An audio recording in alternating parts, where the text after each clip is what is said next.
Moby Dick, or The Whale. By Herman Melville. Chapter 66. The Shark.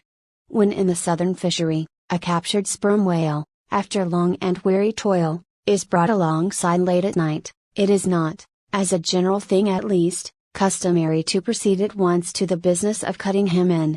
For that business is an exceedingly laborious one, is not very soon completed, and requires all hands to set about it. Therefore, the common usage is to take in all sail, lash the helm a lee, and then send everyone below to his hammock till daylight, with the reservation that, until that time, anchor watches shall be kept, that is, 2 and 2 for an hour, each couple. The crew in rotation shall mount the deck to see that all goes well. But sometimes, especially upon the line in the Pacific, this plan will not answer at all, because such incalculable hosts of sharks gather round the moored carcass, that were he left so for 6 hours, say, on a stretch, little more than the skeleton would be visible by morning. In most other parts of the ocean, however, where these fish do not so largely abound, their wondrous voracity can be at times considerably diminished, by vigorously stirring them up with sharp whaling spades, a procedure notwithstanding, which, in some instances, only seems to tickle them into still greater activity. But it was not thus in the present case with the Pequod's sharks, though, to be sure, any man unaccustomed to such sights, to have looked over her side that night, would have almost thought the whole round sea was one huge cheese, and those sharks the maggots in it. Nevertheless, upon stuff setting, the anchor watch after his supper was concluded, and when, accordingly, Queequeg and a forecastle seaman came on deck, no small excitement was created among the sharks, for immediately suspending the cutting stages over the side, and lowering 3 lanterns, so that they cast long gleams of light over the turbid sea, these 2 mariners, darting their long whaling spades, kept up an incessant murdering of the sharks, by striking the keen steel deep into their skulls, seemingly their only vital part. But in the foamy confusion of their mixed and struggling hosts, the marksmen could not always hit their mark, and this brought about new revelations of the incredible ferocity of the foe. They viciously snapped, not only at each other's disembowelments, but like flexible bows, bent round, and bit their own, till those entrails seemed swallowed over and over again by the same mouth, to be oppositely voided by the gaping wound. Nor was this all. It was unsafe to meddle with the corpses and ghosts of these creatures. A sort of generic or pantheistic vitality seemed to lurk in their very joints and bones, after what might be called the individual life had departed. Killed and hoisted, on deck for the sake of his skin, one of these sharks almost took poor Queequeg's hand off, when he tried to shut down the dead lid of his murderous jaw. The whaling spade used for cutting in is made of the very best steel, is about the bigness of a man's spread hand, and in general shape, corresponds to the garden implement after which it is named, only its sides are perfectly flat, and its upper end considerably narrower than the lower. This weapon is always kept as sharp as possible, and when being used is occasionally honed, just like a razor. In its socket, a stiff pole, from 20 to 30 feet long, is inserted for a handle. Queequeg no care what God made him shark, said the savage, agonizingly lifting his hand up and down, whether fetch ye God or Nantucket God, but to God what made shark must be one damnin'.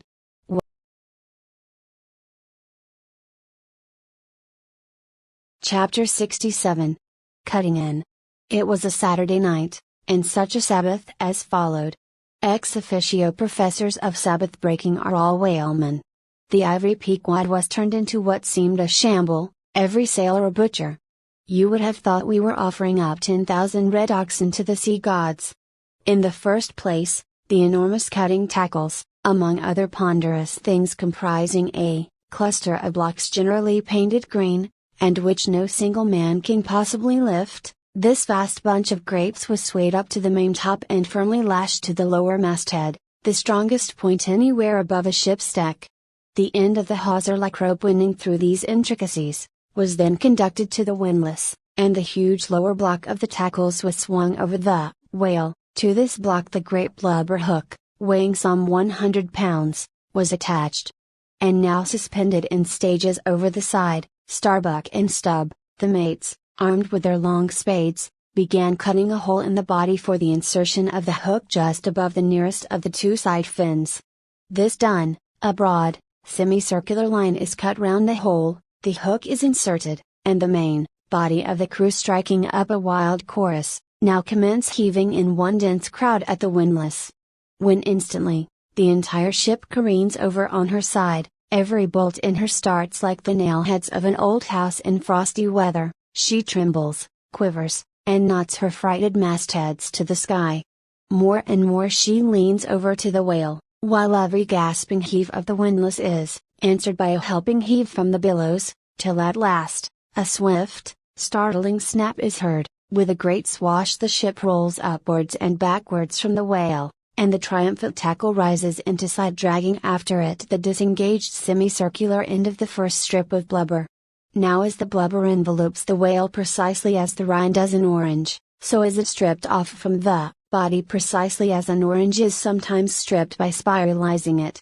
For the strain constantly kept up by the windlass continually keeps the whale rolling over and over in the water, and as the blubber in one strip uniformly peels off along the line called the scarf, simultaneously cut by the spades of Starbuck and Stubb, the mates, and just as fast as it is thus peeled off, and indeed by that very act itself, it is all the time being hoisted higher and higher aloft till its upper end grazes the main top, the men at the windlass then cease heaving, and for a moment or two the prodigious blood-dripping mass sways to and fro as if let down from the sky, and everyone present must take good heed to dodge it when it swings, else it may box his ears and pitch him headlong overboard.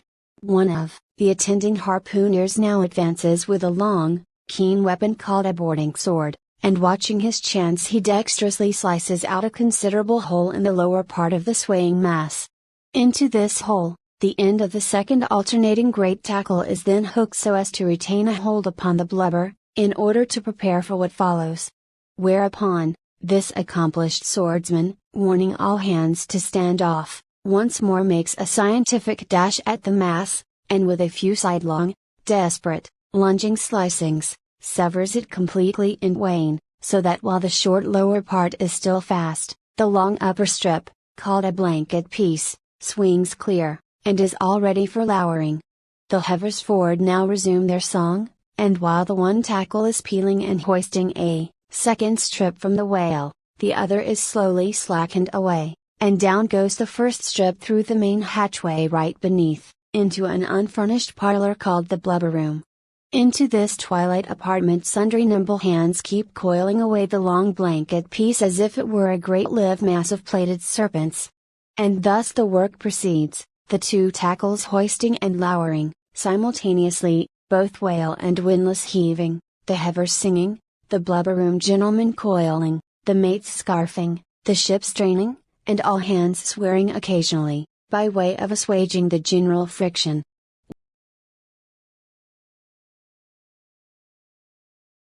Chapter 68. The Blanket. I have given no small attention to that not unvexed subject, the skin of the whale. I have had controversies about it with experienced whalemen afloat, and learned naturalists ashore. My original opinion remains unchanged, but it is only an opinion. The question is, what and where is the skin of the whale? Already you know what his blubber is. That blubber is something of the consistence of firm, close-grained beef, but tougher, more elastic and compact, and ranges from 8 or 10 to 12 and 15 inches in thickness. Now, however preposterous it may at first seem to talk of any creature's skin as being of that sort of consistence and thickness, yet in point of fact these are no arguments against such a presumption, because you cannot raise any other dense, enveloping layer from the whale's body but that same blubber, and the outermost enveloping layer of any animal, if reasonably dense, what can that be but the skin? True, from the unmarred dead body of the whale, you may scrape off with your hand an infinitely thin, transparent substance, somewhat resembling the thinnest shreds of isinglass, only it is almost as flexible and soft as satin, that is, previous to being dried, when it not only contracts and thickens, but becomes rather hard and brittle. I have several such dried bits, which I use for marks in my whale books. It is transparent, as I said before, and being laid upon the printed page, I have sometimes pleased myself with fancying it exerted a magnifying influence. At any rate, it is pleasant to read about whales through their own spectacles, as you may say. But what I am driving at here is this. That same infinitely thin, isinglass substance, which, I admit, invests the entire body of the whale, is not so much to be regarded as the skin of the creature, as the skin of the skin, so to speak, for it were simply ridiculous to say, that the proper skin of the tremendous whale is thinner and more tender than the skin of a newborn child. But no more of this. Assuming the blubber to be the skin of the whale, then, when this skin, as in the case of a very large sperm whale, will yield the bulk of 100 barrels of oil, and, when it is considered that, in quantity, or rather weight, that oil, in its expressed state, is only 3/4, and not the entire substance of the coat, some idea may hence be had of the enormousness of that animated mass, a mere part of whose mere integument yields such a lake of liquid as that. Reckoning 10 barrels to the ton, you have 10 tons for the net weight of only 3/4 of the stuff of the whale's skin. In life, the visible surface of the sperm whale is not the least among the many marvels he presents.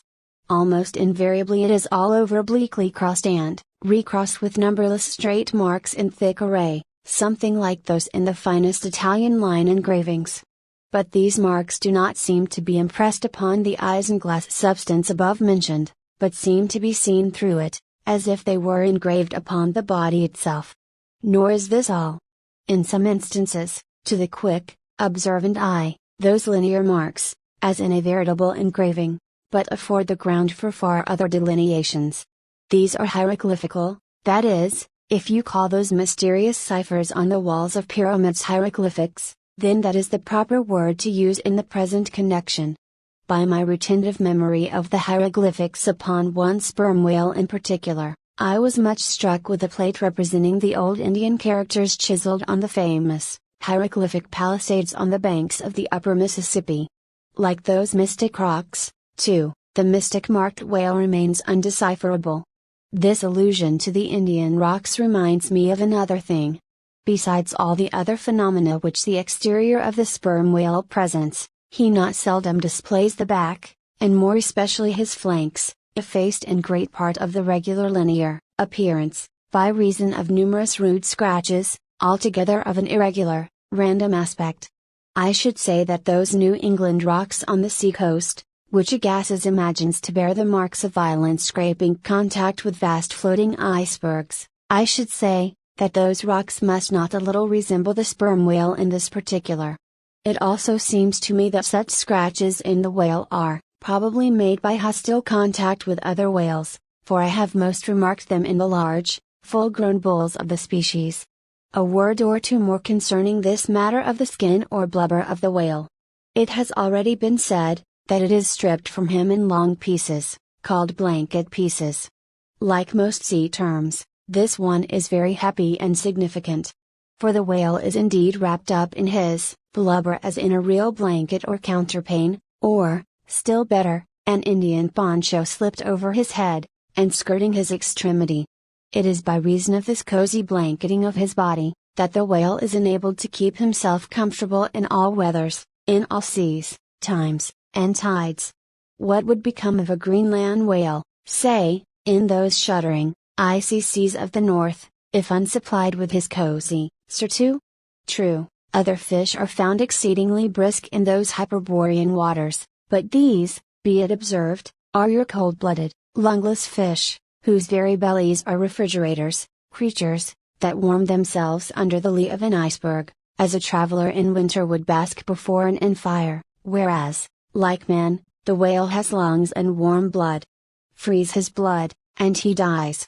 How wonderful is it then, except after explanation, that this great monster, to whom corporeal warmth is as indispensable as it is to man, how wonderful that he should be found at home, immersed to his lips for life in those Arctic waters. Where, when seamen fall overboard, they are sometimes found, months afterwards, perpendicularly frozen into the hearts of fields of ice, as a fly is found glued in, ember.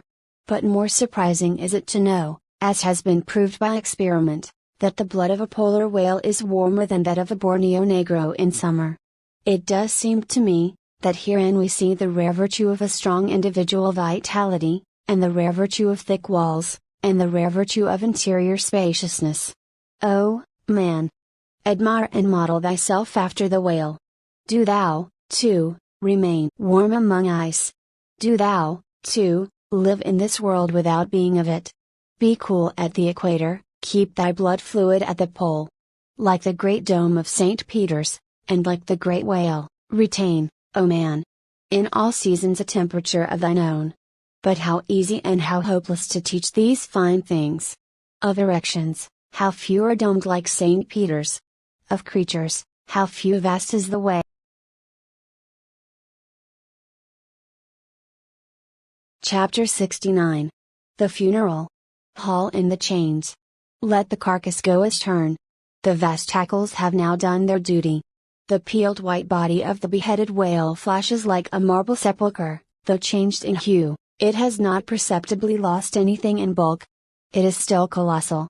Slowly it floats more and more away, the water round it torn and splashed by the insatiate sharks, and the air, above mixed with rapacious flights of screaming fowls, whose beaks are like so many insulting poniards in the whale.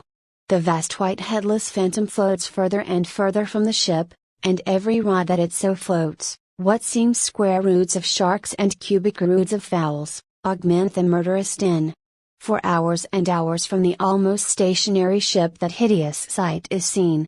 Beneath, the unclouded and mild azure sky, upon the fair face of the pleasant sea, wafted by the joyous breezes, that great mass of death floats on, till lost in infinite perspectives. There's a most doleful and most mocking funeral. The sea vultures all in pious mourning, the air sharks all punctiliously in black or speckled.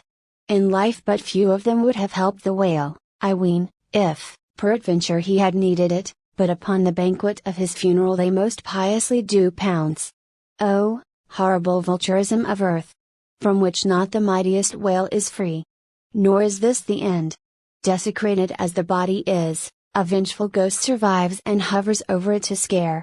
Espied by some timid man of war or blundering discovery vessel from afar, when the distance obscuring the swarming fowls, nevertheless still shows the white mass floating in the sun, and the white spray heaving high against it, straightway the whale's unharming corpse, with trembling fingers is set down in the log, shoals, rocks, and breakers hereabouts, beware. And for years afterwards, perhaps, ships shun the place, leaping over it as silly sheep leap over a vacuum, because their leader originally leapt there when a stick was held. There's your law of precedents, there's your utility of traditions, there's the story of your obstinate survival of old beliefs never bottomed on the earth, and now not even hovering in the air. There's orthodoxy. Thus, while in life the great whale's body may have been a real terror to his foes, in his death his ghost becomes a powerless panic to a world. Are you a believer in ghosts, my friend? There are other ghosts than the Cochrane one, and far deeper men than Dr. Johnson who believe in them.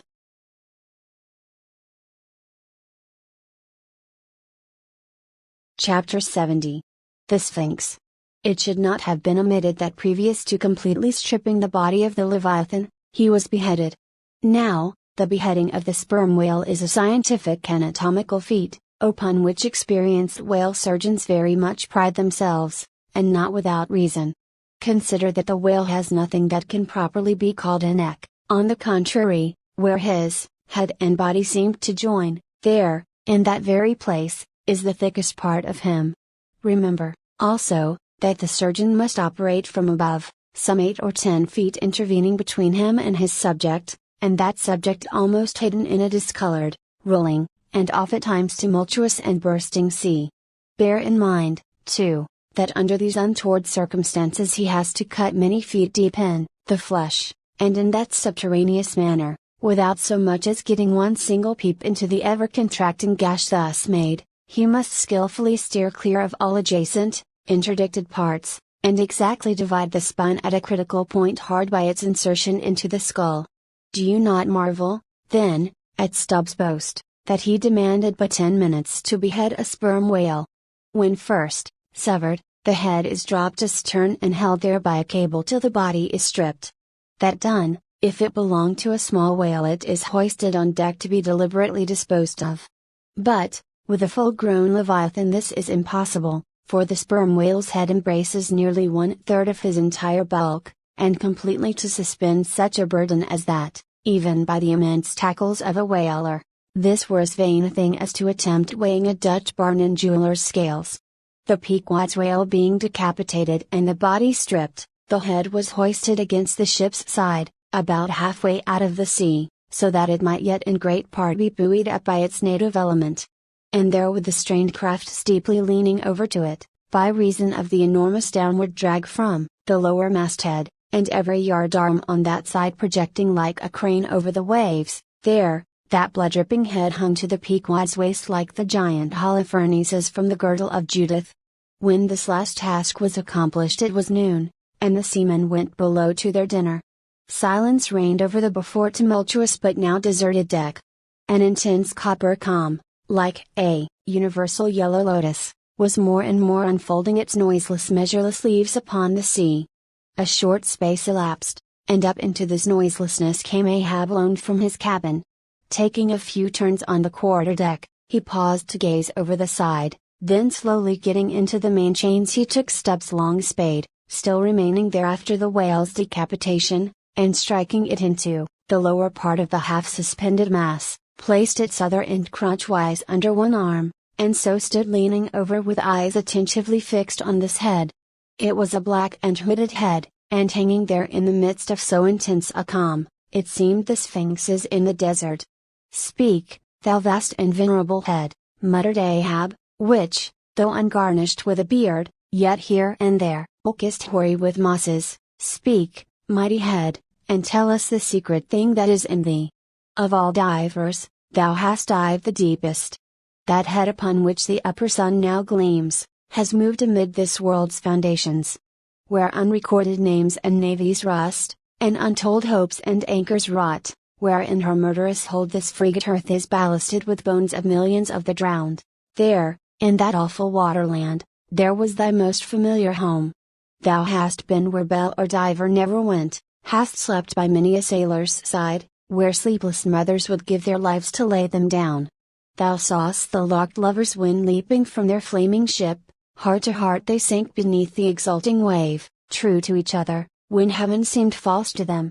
Thou saw'st the murdered mate when tossed by pirates from the midnight deck, for hours he fell into the deeper midnight of the insatiate maw, and his murderers still sailed on unharmed, while swift lightnings shivered the neighboring ship that would have borne a righteous husband to outstretched, longing arms. O head! Thou hast seen enough to split the planets and make an infidel of Abraham, and not one syllable is thine. "Sail ho!" cried a triumphant voice from the main masthead. "Aye? Well, now, that's cheering," cried Ahab, suddenly erecting himself, while whole thunderclouds swept aside from his brow. That lively cry upon this deadly calm might almost convert a better man. "Where away?" "3 points on the starboard bow, sir, and bringing down her breeze to us." "Better and better, man, would now St. Paul would come along that way, and to my breezelessness bring his breeze. O nature, and O soul of man! How far beyond all utterance are your linked analogies! Not the smallest atom stirs or lives on matter, but has its cunning duplicate in mind.